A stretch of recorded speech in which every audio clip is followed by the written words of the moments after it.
Hello guys and welcome back to our channel. और आज का जो हमारा सेशन होगा वो होगा टाइम, स्पीड एंड डिस्टेंस का। तो मैंने सोचा कि पहले हम कंप्लीट कर लेते हैं अपना ये सारा पोर्शन, उसके बाद हम एडवांस की तरफ बढ़ेंगे। तो हम बात कर रहे हैं टाइम, स्पीड एंड डिस्टेंस की। तो सबसे पहले मैं एक चीज आपको बता दूं कि टाइम, स्पीड एंड डिस्टेंस में आपके कई तरीके के क्वेश्चंस बनते हैं। एक तो आपसे सिंपली टाइम और स्पीड दे के डिस्टेंस पूछ सकता है, या फिर टाइम, स्पीड और डिस्टेंस में नॉर्मल जो भी क्वेश्चंस आपके बनते हैं वो बना सकता है। एक तो आपका बनेगा ट्रेन वाला, कि ट्रेन जो है वो प्लेटफॉर्म को क्रॉस करती है, ट्रेन एक दूसरी ट्रेन को क्रॉस करती है, ट्रेन एक चलते हुए आदमी को क्रॉस करती है, या फिर ट्रेन एक पोल को क्रॉस करती है। इस टाइप के क्वेश्चंस बनते हैं, तो वो क्या हो जाते हैं, ट्रेन से रिलेटेड क्वेश्चंस हो जाते हैं। फिर आपका आता है कि कुछ क्वेश्चंस आपके बनते हैं टाइम से रिलेटेड, यानी कि ए जो है वो 15 मीटर पर सेकेंड के स्पीड से स्कूल जाता है, तो 5 मिनट लेट पहुंचता है। वो अपनी स्पीड 20 मीटर पर सेकेंड कर देता है, तो 5 मिनट जल्दी पहुंच जाता है। तो बताइए कि कौन से टाइम पे वो स्कूल जाता है, या फिर क्या उसकी स्पीड होनी चाहिए कि वो बिल्कुल टाइम पे स्कूल पहुंचे। या डिस्टेंस पूछता है कि डिस्टेंस क्या है घर से स्कूल का।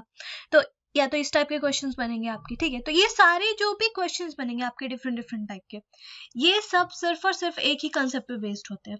तो अगर आप वो कॉन्सेप्ट अच्छे से समझ जाएंगे तो आपको इन क्वेश्चंस को करने में कभी भी कोई भी दिक्कत नहीं होगी, ठीक है। तो देखते हैं।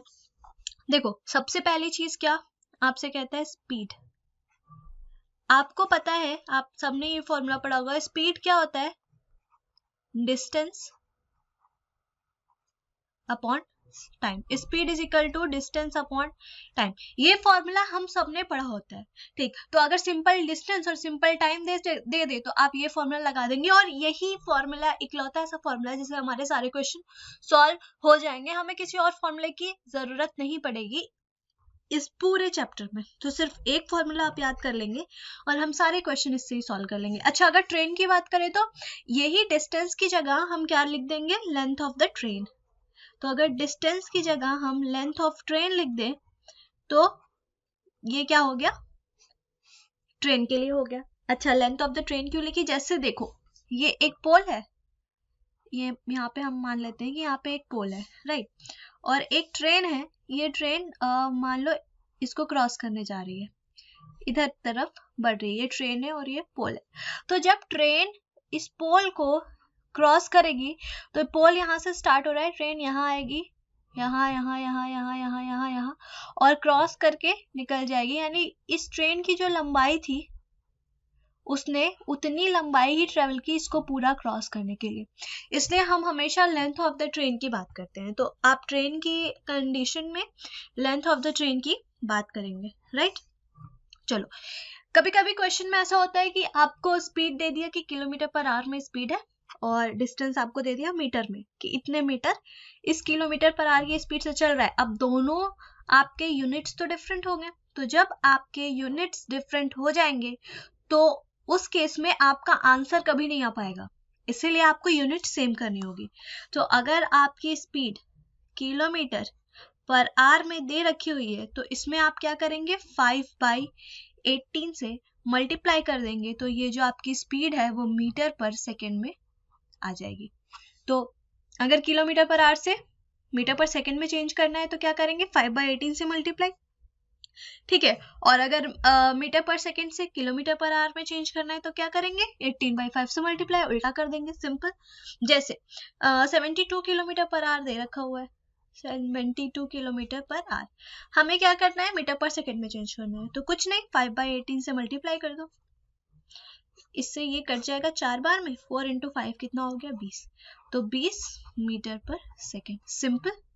तो इस तरीके से आप यूनिट्स का कन्वर्जन भी कर सकते हैं। तो इस तरीके से आप आराम से कर लेंगे। अच्छा देखो, अब ये तो हो गई सिंपल सिंपल चीजें। अब हम बात करते हैं स्पेसिफिकली ट्रेन की।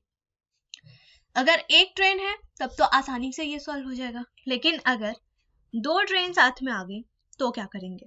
तो देखो, इसमें भी दो कंडीशंस आपकी बनेंगी।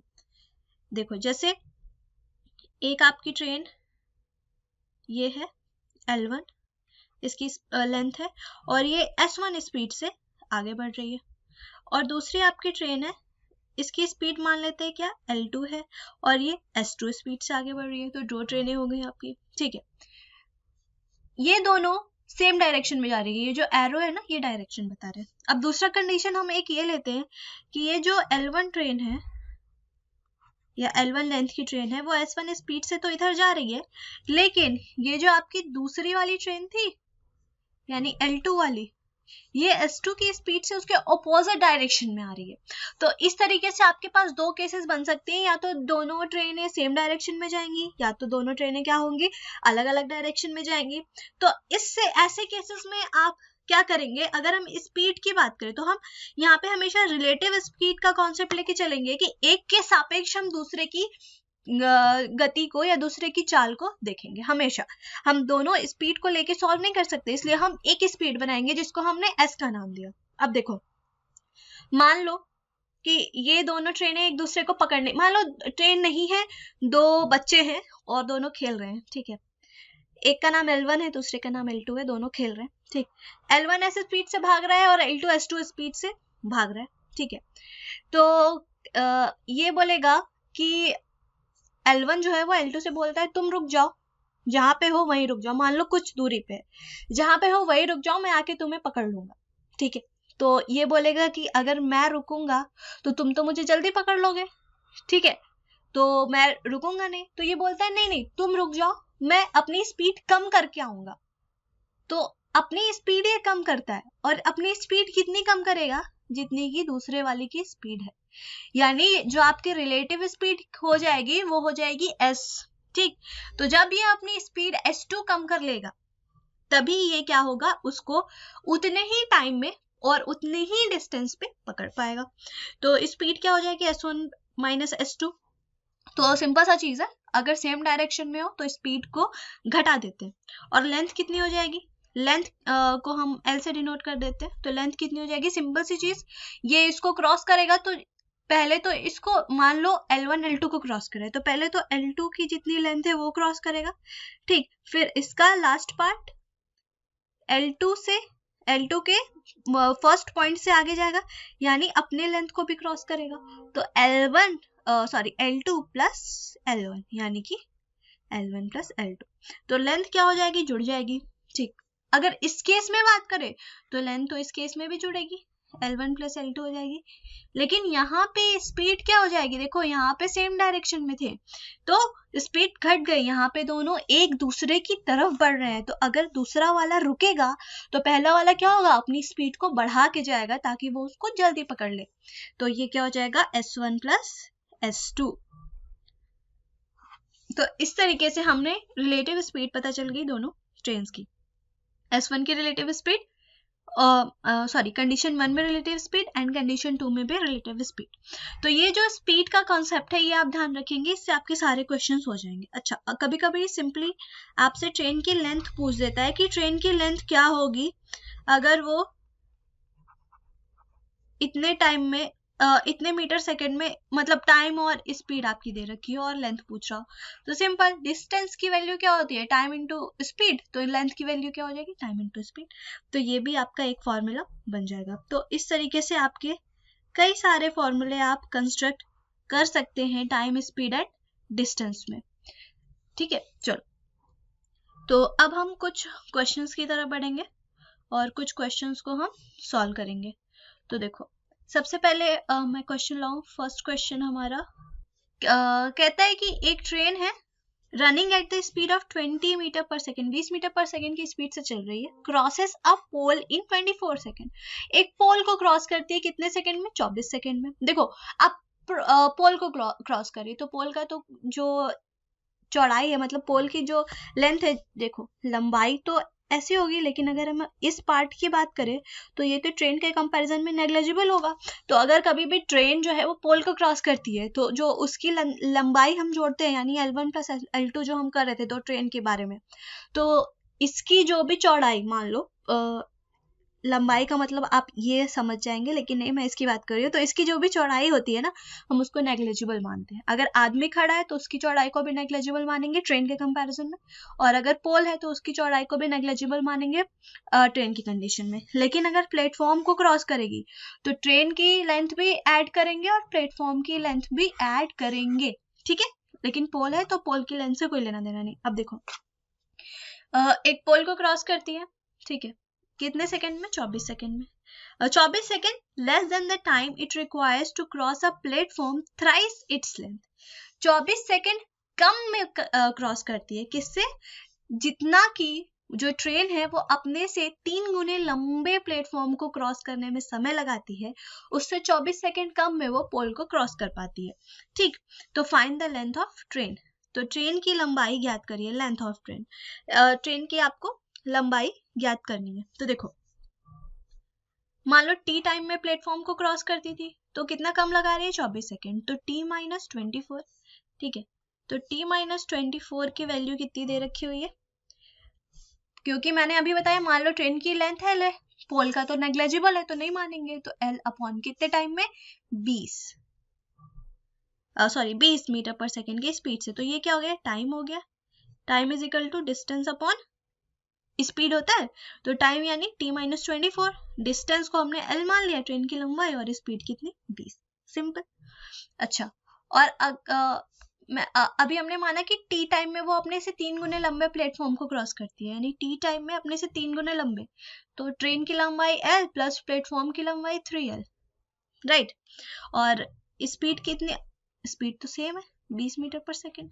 तो ये क्या हो जाएगा? 4l upon 20। तो यहाँ से देखो t की वैल्यू आपको कितनी मिल गई? 4l upon 20। t की वैल्यू उठा के इसमें रख देते हैं, तो देखो ये क्या हो जाएगा? 4l upon 20 minus 24 is equal to l upon 20, right. इसको सॉल्व करेंगे, l को इधर लाओ, 24 को उधर ले जाओ, तो 4l upon 20 minus l upon 20 is equal to 24। जब हमने इसको सॉल्व किया तो ये क्या बन जाएगा? 3l अपॉन 20, इसकी वैल्यू कितनी आ जाएगी? 24। इससे इसको काट दो तो ट्रेन की लंबाई कितनी पता चल गई? 160 मीटर। तो ट्रेन की लंबाई आपको मिल गई कितनी? 160 मीटर। तो इस तरीके से अगर पोल और प्लेटफॉर्म दोनों दे रखे हुए हों या तो हम 2 इक्वेशंस बनाएंगे, और इक्वेशन बना के क्वेश्चन तुरंत सॉल्व कर लेंगे।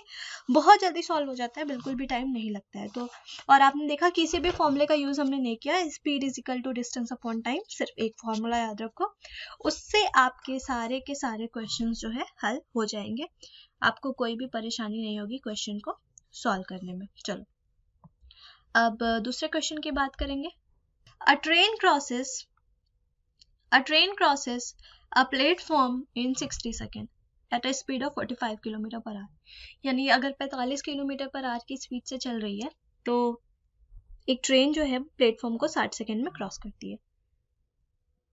How much time will it take to cross an electric pole. एक इलेक्ट्रिक पोल को क्रॉस करने में कितना समय लगेगी? सेम वही चीज, पोल की जो लेंथ होगी यानी जो चौड़ाई होगी उसको हम क्या करेंगे? नेग्लेक्ट करेंगे। If length of the platform is 100 metre, platform की लेंथ दे रखी हुई है, हमें ट्रेन की लेंथ निकालनी है, स्पीड हमें पता है, ठीक है, तो हम टाइम आराम से निकाल देंगे। तो सबसे पहले यहाँ पे देखेंगे आप, तो प्लेटफॉर्म मैंने आपको बताया था length is equal to speed into time. तो मान लो 100 मीटर ट्रेन को क्रॉस कर रही है, तो 100 मीटर लंबे प्लेटफॉर्म को, और ट्रेन की लेंथ हम लोग मान लेते हैं l मीटर है, तो ये क्या हो जाएगा? 100 इंटू l, ठीक है। तो अ train crosses a platform in 60 second, 60 second में क्रॉस कर रही है, तो टाइम हो गया इंटू स्पीड 45। अच्छा 45 क्या है? किलोमीटर पर आवर है, तो मीटर पर सेकेंड में चेंज करने के लिए 5/18 से क्या करेंगे? मल्टीप्लाई करेंगे, ठीक है। और फिर जब हम इसको सॉल्व करेंगे तो 100 प्लस l, इसकी वैल्यू क्या आ जाएगी? 750 मीटर। सॉल्व करके देख लेना। तो यहाँ पे देखो 750 मीटर आ गए, तो यहाँ से l की वैल्यू निकाल लो, कितनी आ जाएगी? 650 मीटर। यानी ट्रेन की लेंथ हमें पता चल गई, ट्रेन की लेंथ है 650 मीटर। अब आपसे पूछ रहा है कि वो एक इलेक्ट्रिक पोल को क्रॉस करने में कितना समय लगाएगी। तो सिंपल सी चीज है, लेंथ, ट्रेन की लेंथ लेंगे स्पीड तो वही है 45 किलोमीटर पर आवर को मीटर पर सेकंड में चेंज करेंगे तो 5/18 से मल्टीप्लाई, 18 नीचे आता है, ये 18 ऊपर चला जाएगा, यानी हम यहाँ लिख देंगे 650 इंटू 18। तो जब हमने इस पूरे को सॉल्व किया तो आ गया हमारा कितना 52 सेकेंड, 52 सेकेंड। तो 52 सेकेंड क्या हो जाएगा आपका करेक्ट आंसर हो जाएगा, यानी 52 सेकेंड में जो आपकी ट्रेन है वो इलेक्ट्रिक पोल को क्रॉस कर लेगी, राइट। चलो अब नेक्स्ट क्वेश्चन की तरफ जाएंगे, यानी कि आपका क्वेश्चन नंबर 3 क्या होगा। तो क्वेश्चन नंबर 3 जल्दी से इंसर्ट कर लेते हैं। क्वेश्चन 3 क्या कहता है, अ train with speed 90 kilometre per hour crosses a bridge in 36 second. एक ब्रिज को यानी एक पुल को क्रॉस कर रही है 90 किलोमीटर पर आवर की स्पीड से 36 सेकेंड में। एक ट्रेन है, एक दूसरी ट्रेन है जो पहली वाली से 100 मीटर छोटी है, वो भी क्रॉस कर रही है वही ब्रिज को, ठीक, 45 किलोमीटर पर आवर की स्पीड से।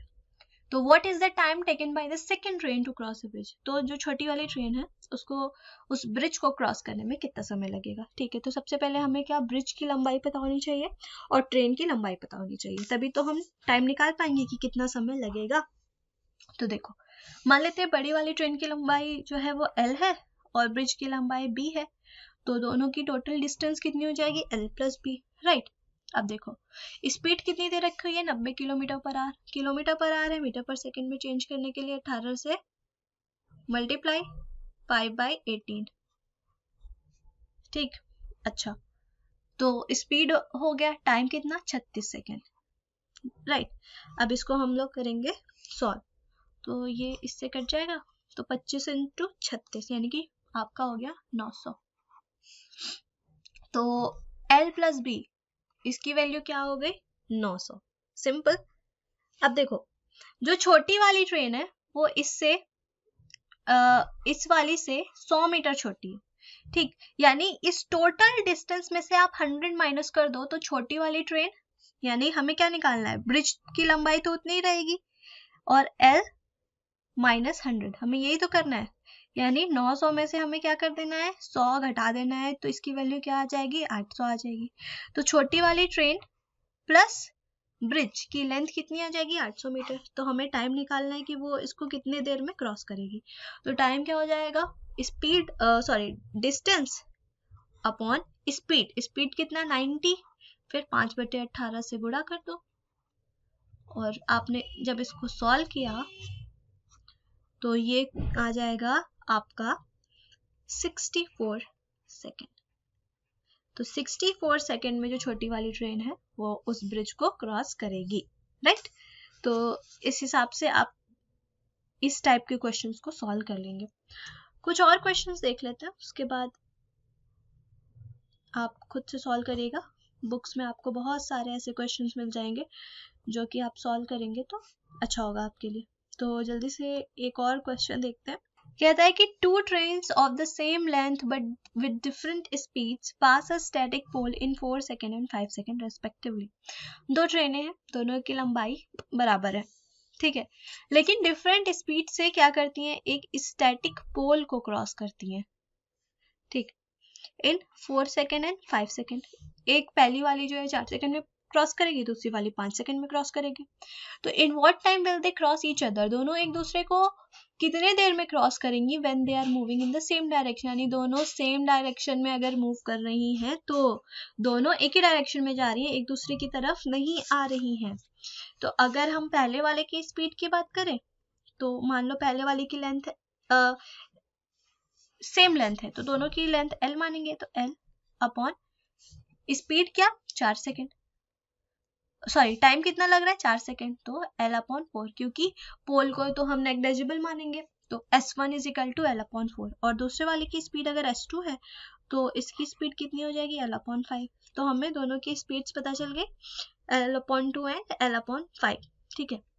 अच्छा देखो एक सिंपल सी चीज है, टाइम कितना लग रहा है, एक को 4 मिनट लग रहा है, एक को 4 सेकेंड लग रहा है, एक को 5 सेकेंड लग रहा है, ये ट्रेन 1 है, ये ट्रेन 2 है, ठीक।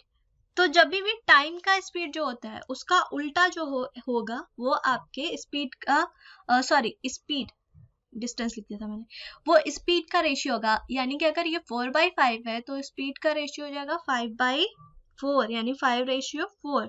तो लेंथ कितनी हो जाएगी? लेंथ मतलब क्या होता है? Time into speed. तो ये भी 20 और ये भी 20। वैसे भी आपसे बोल रहा था कि ये जो दोनों की लेंथ क्या है? सेम है।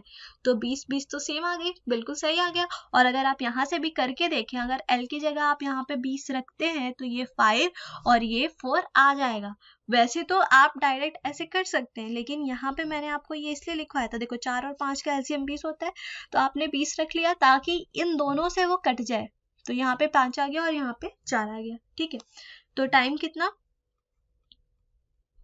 टोटल लेंथ कितना? 20 + 20 40।